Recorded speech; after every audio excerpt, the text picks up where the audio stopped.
recorded. Okay, let me talk then. If it's been recorded, then it's been recorded. I shot every one of them people in the head. They're not making it back. My cousin, he was supposed to die.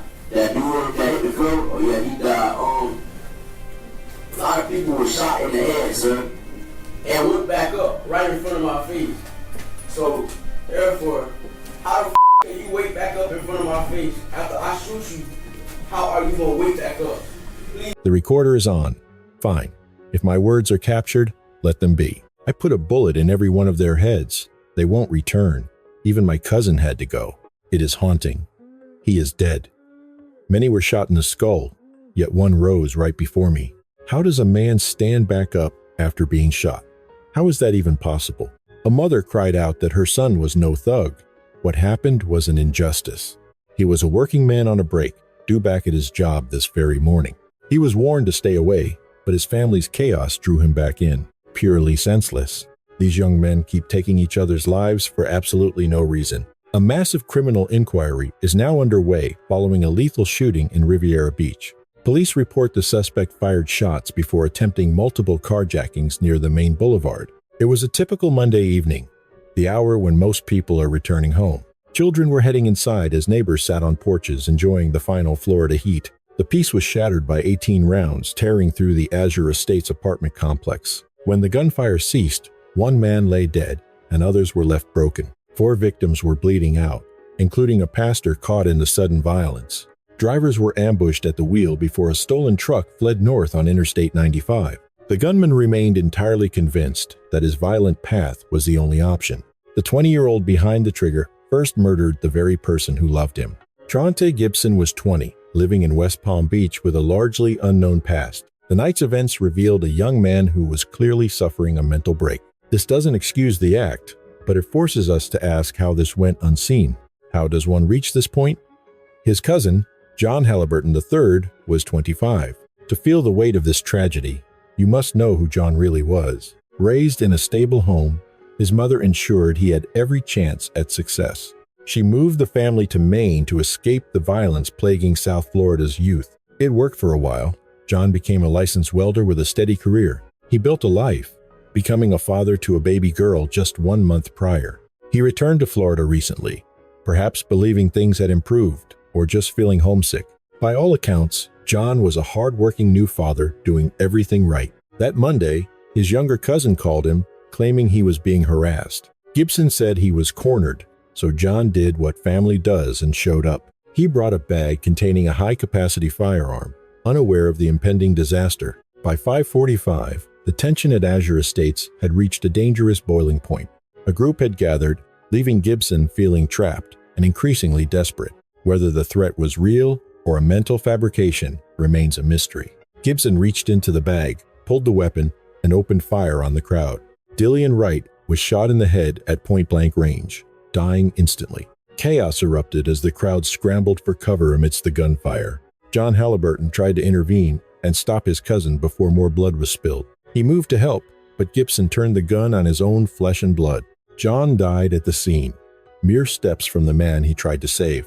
Detectives recorded 18 shots in total, mapping the violence within the complex. 18 rounds fired in a residential area before the killer fled on foot. He ran straight into the boulevard traffic, beginning a frantic and desperate escape. Motorists sat behind their steering wheels, unaware their routine evening was about to turn deadly. Without warning, a gunman appeared, leveling a weapon and barking orders for them to vanish. A frantic spree of carjackings followed, leaving 3 people wounded in his wake. One target remained trapped inside his cabin as the chaos unfolded. He recalled the chilling approach as the shooter opened fire. Lead tore through his hand while a second projectile found the passenger in the seat next to him. Among those caught in the barrage were Pastor James Easley, Anthony Evans, and Charles Daniels, all suffering several gunshot wounds. While 2 individuals fought for their lives in intensive care, the remaining survivors bore scars that, though severe, would not be fatal. Another driver was forcibly dragged from his dark Chevrolet truck under the threat of death. Though physically unharmed, he stood stranded, watching his vehicle disappear into the midnight traffic moving toward the northern horizon, vanished. If this account resonates with you, we invite you to continue through the darkness of this case. Join our community by following true crime tragedies, ensuring these human stories are never forgotten. Please follow us as we proceed. The Florida Highway Patrol soon received a frantic dispatch. Reports signaled a stolen black Chevy heading north on the interstate. Behind the wheel was a man whose psyche was visibly fracturing. Authorities pursued the truck across several jurisdictions. This was not a tactical retreat. It was a desperate flight. He was fleeing from shadows existing only within his own mind. Near St. Lucie County's Indrio Road, the pursuit ended. The suspect sat motionless within the vehicle, surrendering without a fight.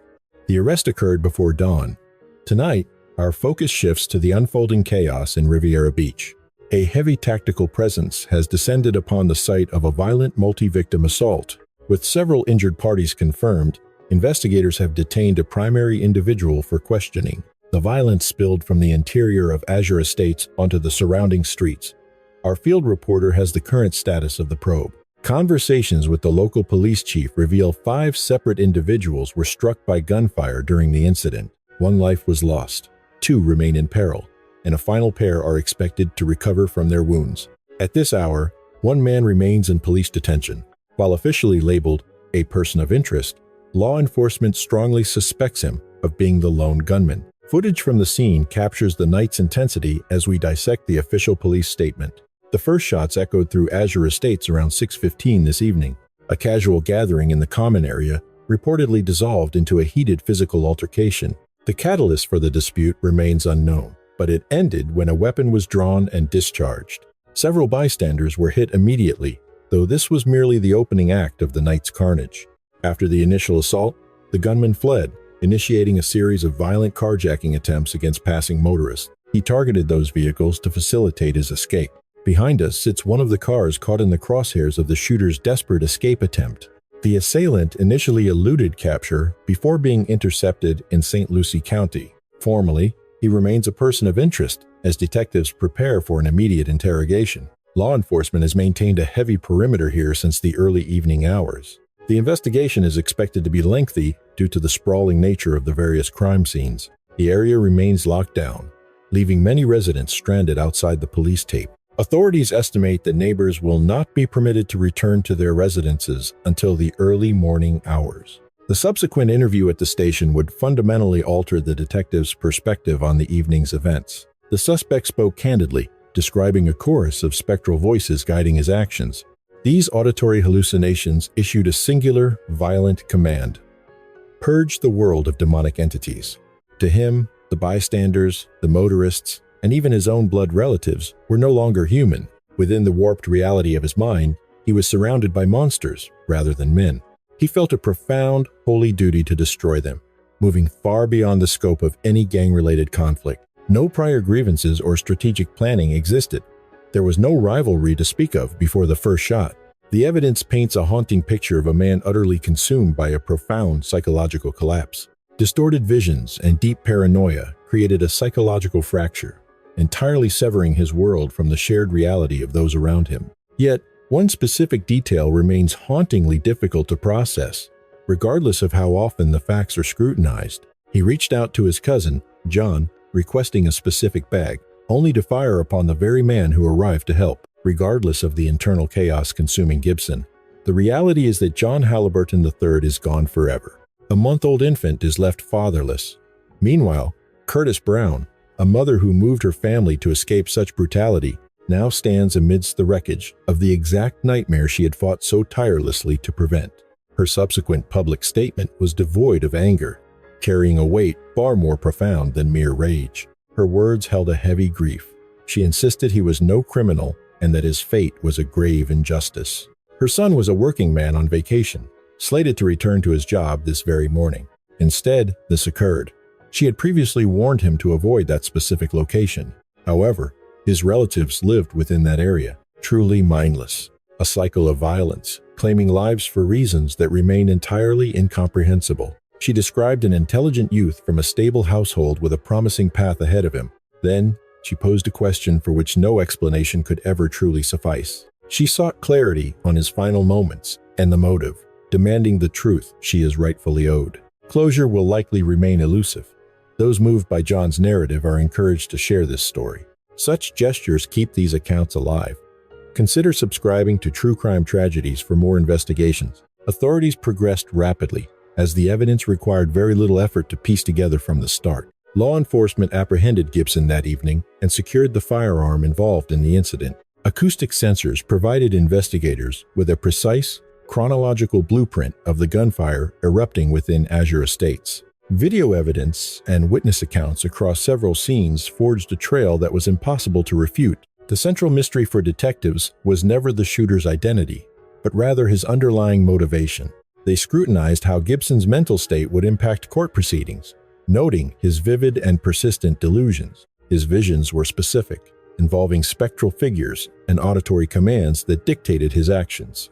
These apparitions haunted him at night, and even appeared in the faces of his interrogators during questioning. Such a prolonged and structured break from reality, while following its own warped logic, was a factor the investigation simply could not overlook. Forensic analysis verified eyewitness reports regarding the extended magazine and the specific trajectories of the shots. Wound patterns on the victims pointed to a single firearm discharged at point-blank range. One gunman and a solitary weapon caused a brief burst of violence that shattered lives permanently.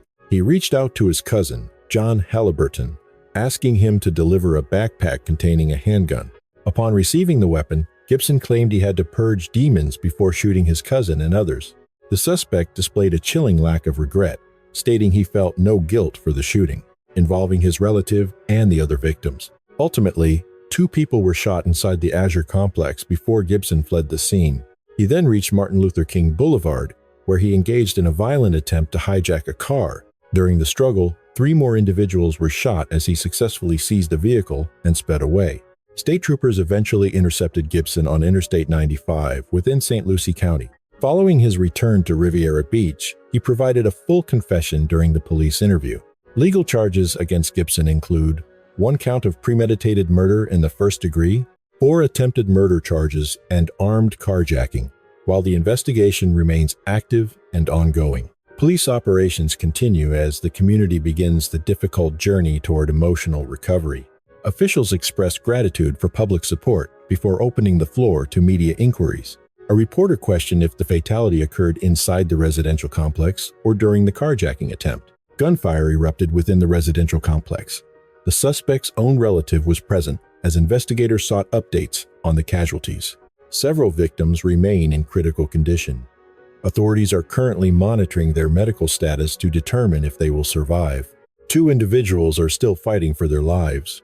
2 others sustained injuries that are currently deemed non-life-threatening. The community remains hopeful for those in intensive care, waiting to see if they can pull through this tragedy. Detectives are investigating the catalyst for the violence, specifically what occurred inside the clubhouse to trigger the suspect. The investigation suggests he claimed to be facing harassment. Seeking to defend himself, he initiated a sequence that led to bloodshed. He reportedly instructed his cousin to deliver a firearm to the scene. He claimed that spirits commanded him to eliminate demons. At that moment, he opened fire on the people standing before him. To clarify, he requested a weapon from his cousin and then immediately shot that same cousin upon receiving the firearm. Authorities are working to determine if the weapon used in the shooting was stolen property. A search of the weapon's history is underway to see if it was legally registered to the suspect or his relative. Records indicate the firearm has not been reported stolen. At this time, the weapon appears to have been legally obtained. The suspect has been identified as Tyrell Gibson. For the record, the spelling is Terrell, last name Gibson. Gibson. While the incident occurred in Riviera Beach, the suspect is not a local resident. He hails from West Palm Beach and is currently 20 years old. The victims were exclusively male. Their ages span generations, from those born in 1960 to a youth born in 2006. There was no prior connection between the suspect and the carjacking victims. He simply exploited a moment of opportunity. Based on the current investigation, the suspect was a complete stranger to those he targeted during the carjackings. Desperate to flee the perimeter, he sought any available vehicle to facilitate his escape from the scene. It is concluded that he had no relationship with the individuals in the vehicles that crossed his path. His criminal history is under review, including any previous encounters with the West Palm Beach Police Department. He has a prior record for armed carjacking and was actively serving probation for a previous violation at the time. The gated nature of the community suggests he may have been granted access by a resident. Entry into the clubhouse requires an invitation, Investigators are determining how he bypassed the complex's security measures. He was reportedly in the community to visit a girlfriend, which explains his presence inside the secured area. Law enforcement arrived on the scene with remarkable speed, responding in less than 60 seconds. Advanced acoustic technology was instrumental in the rapid police intervention. The department utilizes elite sensors that detect gunfire instantly, sending an immediate alert whenever a weapon is discharged. These alerts are transmitted directly to officer devices and systems, allowing for an immediate tactical response to the scene. The identity of the deceased is being withheld pending the formal notification of the next of kin. That process is ongoing. Because the alerts were near instant, the entire violent episode unfolded with terrifying speed. The sequence of events occurred within a remarkably brief and lethal window of time. Upon arrival, officers discovered 5 or 6 separate crime scenes that required immediate forensic assessment and containment. As the investigation deepened, the number of confirmed victims rose steadily from 1 to 4. The final count reached 5 victims. 2 individuals shot on Martin Luther King Boulevard drove themselves to the hospital. Then, these final victims reported being shot near Azure Estates, linking them directly to the suspect's violent path through Riviera Beach. Images of the suspect and the high-capacity weapon used in the assault are now being released to the public. These photos depict the firearm and the suspect, 20-year-old Tyrell Gibson, who is currently in police custody. This is the specific instrument of violence recovered by detectives at the scene. The Glock 40 was equipped with a drum magazine, allowing for 30 to 40 rounds to be fired in rapid succession. A young man stood armed just minutes before he began systematically taking lives and wounding innocent bystanders. Forensic teams have not yet confirmed the total number of rounds discharged during the spree. That information is currently unavailable as the investigation into this multi-scene shooting continues. The suspect's mentions of demons suggest a psychological break may have played a role in the violence. Did the interrogation team manage to document his specific statements? Lacking medical expertise, detectives merely noted the suspect's claims of auditory demons. He apparently sought to purge these entities, a focus of the ongoing probe. A psychological deep dive will occur before this criminal case concludes. His recurring obsession with killing demons remained a core investigative detail. Witnesses were questioned regarding any specific harassment that triggered the violence. Though details are sparse, the suspect maintained he was being targeted. The shooter seemingly acted under a distorted perception of imminent self-defense. He reportedly instructed a relative to provide a backpack containing the weapon. Fueled by internal delusions, he directed his lethal aggression toward his kin. Officials are still verifying if the deceased victim was his actual cousin. The incident is being investigated as a tragedy involving blood relatives. Journalists requested final clarification on the identity of the deceased. It was confirmed that the man identified as the cousin was killed. Major Thomas verified the death of the suspect's alleged family member. The victim demographic spanned from 1960 to 2006. This wide age range was officially confirmed by the lead investigator. Within 60 minutes of receiving a lead, internal technology identified the killer. The department's facial recognition software proved critical in unmasking the fugitive. High-end surveillance systems enabled a positive identification in under an hour. Plate reading technology mapped the suspect's flight path through the region. These digital tools allowed authorities to pinpoint his exact escape route. State troopers were alerted as the vehicle crossed into Palm Beach. Surveillance tracked the suspect on 95 through St. Lucie County. Major Stephen Thomas officially identified himself to the assembled media. Representing the city, the major spoke alongside the municipal manager. He expressed gratitude to the force and the traumatized local community. Authorities assured the public that the violence was a contained event. Despite the isolation of the crime, the collective grief remained palpable. Police pledged a renewed commitment to safety within Riviera Beach. It was noted that the perpetrators were non-residents from outside areas. Officials emphasized that the violence did not originate from within the city. Protecting every soul within these borders remains the department's primary mandate. Questions regarding Gibson's psychological competency surfaced before the arrest was finalized. His ability to understand the charges became a central legal concern. 48 hours later, the suspect faced his initial court appearance. Order dissolved as Gibson repeatedly interrupted and silenced his own counsel. His erratic outbursts from the stand left the courtroom in silence. He narrated his hallucinations in real time, battling shadows in open court. The charges were formally elevated to first-degree capital murder. The judge noted the capital nature of the offenses on record. A discrepancy was noted between booking logs and the formal indictment. The violent narrative within the files supported the severe legal standing. Facing life without parole, the state argued for permanent detention. Protective orders were issued to shield the numerous survivors from the defendant. The court barred him from contacting witnesses and the families of the deceased. Survivors were included in the strict no-contact mandate as the case proceeded. The standing order prohibited weapons and any form of communication with victims. The charge remained a capital offense. That was the grim reality. The public defender's office assumed Gibson's defense for the preliminary hearing. Formal legal representation awaited a finalized court order later that day. Gibson requested specific tools, but the judge cautioned against his statements. The judge intervened, warning that speaking further would only damage his case. He was instructed to stand back from the microphone for the record. The audio interference was corrected as the defendant prepared to speak.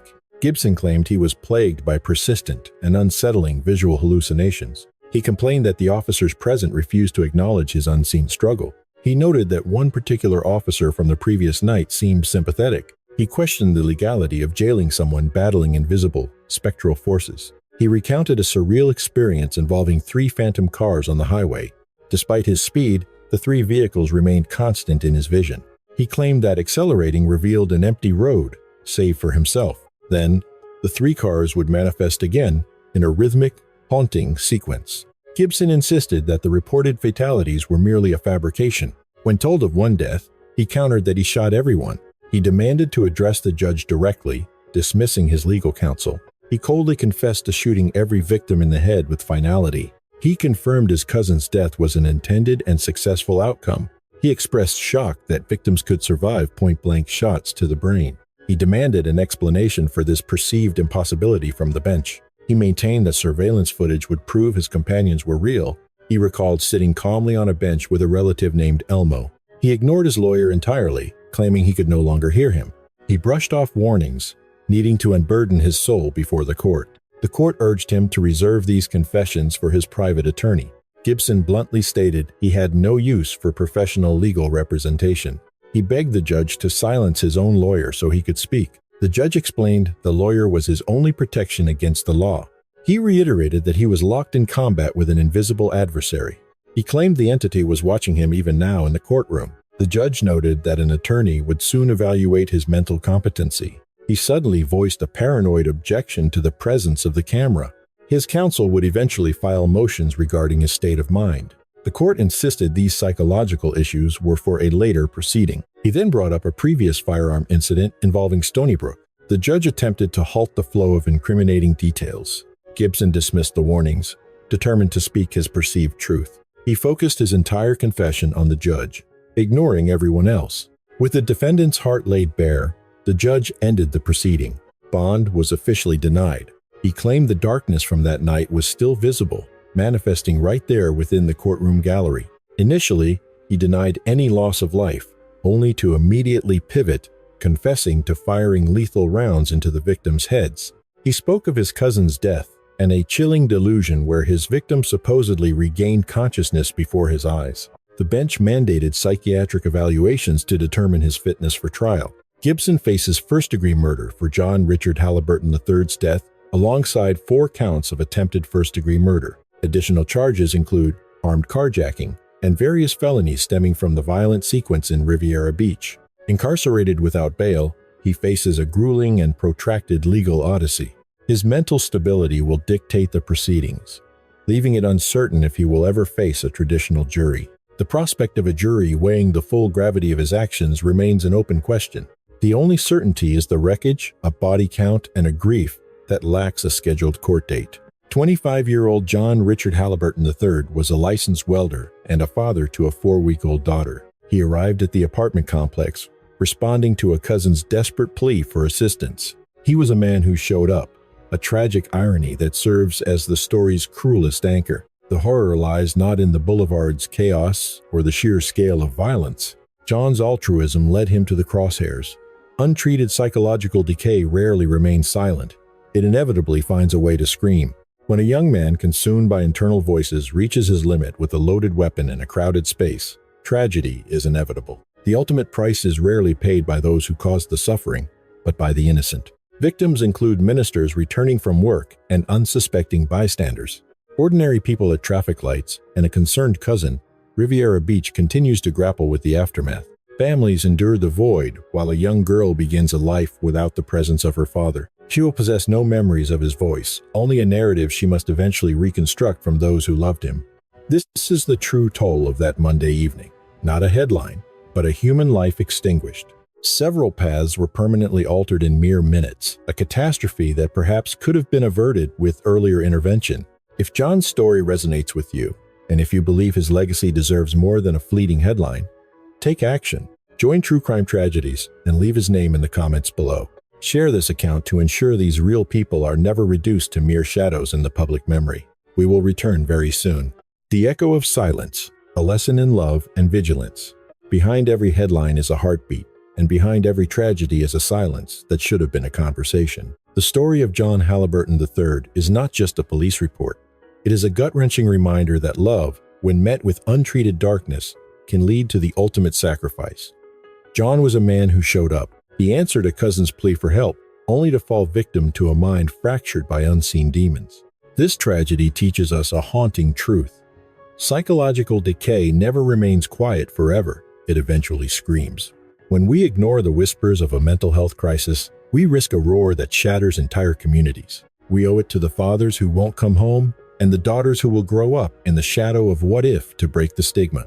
We must look closer. We must speak louder. We must intervene before the internal chaos turns into external carnage. Let John's legacy be more than a tragic headline. Let it be the catalyst for us to reach out, to listen, and to act. Because in the battle against shadows, our only weapon is the courage to see the struggle before it becomes a tragedy.